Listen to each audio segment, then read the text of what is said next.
আচ্ছা, আপনারা যে এখানে অবস্থান কর্মসূচি করছেন, প্রতিবাদ সমাবেশ করছেন, আপনাদের আসলে দাবিগুলো যদি একটু বলতেন। আমাদের দাবি হলো আমাদেরকে অবৈধভাবে টার্মিনেট করা যাবে না, আর আমাদের কি অপরাধ সেটা তো আগে তদন্ত করবে বা আমাদের আত্মপক্ষ সমর্থনের সুযোগ তো দেওয়া লাগবে। আর এইভাবে হুট করে যদি চাকরি চলে যায় আমরা আমাদের সংসারটা কিভাবে চলবে? যেমন আমার একটা বাচ্চা আছে, আমার হাজবেন্ড অসুস্থ, সে কিছু করে না, পুরো পরিবার আমার উপর নির্ভরশীল। আমি আমার বাচ্চাগুলো লেখাপড়া কিভাবে চালাবো, ওদের মুখে খাবারটা কিভাবে আমি তুলে দেবো? আর আমি আমার পরিবার, আমার সমাজের কাছে কিভাবে বলবো যে আমার চাকরি চলে গেছে এরকম একটা অপবাদ নিয়ে? আপনি তো চুরি করেন না। আমি তো এখন পর্যন্ত কতজনকে টার্মিনেট করা হয়েছে? এখন পর্যন্ত কতজনকে টার্মিনেট করা হয়েছে? এখনো পর্যন্ত চারজনকে টার্মিনেট করা হয়েছে।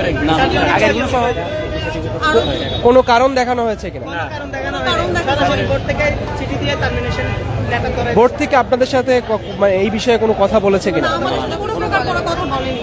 কোন আত্মপক্ষ সমর্থনের সুযোগ দেয় না। না, আত্মপক্ষ সমর্থনের কোনো সুযোগই আমাদেরকে দেয়নি। আর আমরা পার্সোনালি কোনো বেনিফিটেড হইনি। এটা তদন্ত করা হোক, তাহলেই তো প্রমাণ হয়ে যায়। অন্যান্য ব্যাংকে হয়েছে, কিন্তু কোনো ব্যাংক হ্যাঁ, টার্মিনেট আরো করে না। 10-11টা ব্যাংক আছে, তো তাদের তো এই ধরনের স্টেপ নেয়নি তাদের বিরুদ্ধে। শুধু আমরাই কেন বলির কথা হবো?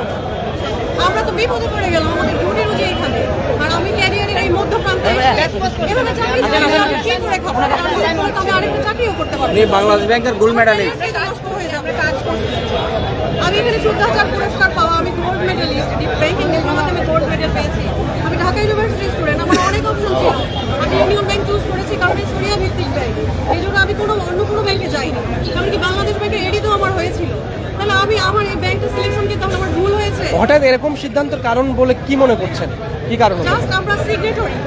এখন আমার তো জব, আমাকে তো জব রেসপন্সিবিলিটি, আমাকে তো সাইন করতে হবে, অফিস কোডটা আমাকে রেডি করতে হবে। আমি না করলে অন্য কেউ করবে। এই কাজটা আমাদেরকে অ্যাসাইন করা হয়েছে, সেজন্যই। আপনার কাছে একটু জানতে চাই, আসলে আপনি একটু যদি বলতেন আসলে আপনাদের এই যে আজকে সমাবেশ, এটা কোনো ঠিক আছে।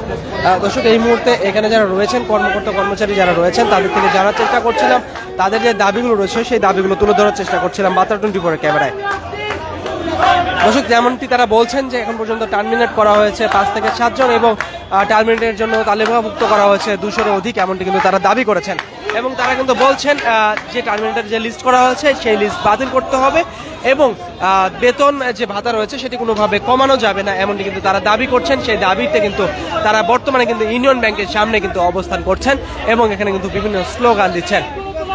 এবং অনেকেই বলছেন যে তাদের এই বয়সে এসে আসলে যদি তাদের চাকরিচ্যুত করা হয় তাহলে তাদের পরিবার পরিজন নিয়ে আসলে কোথায় গিয়ে দাঁড়াবে।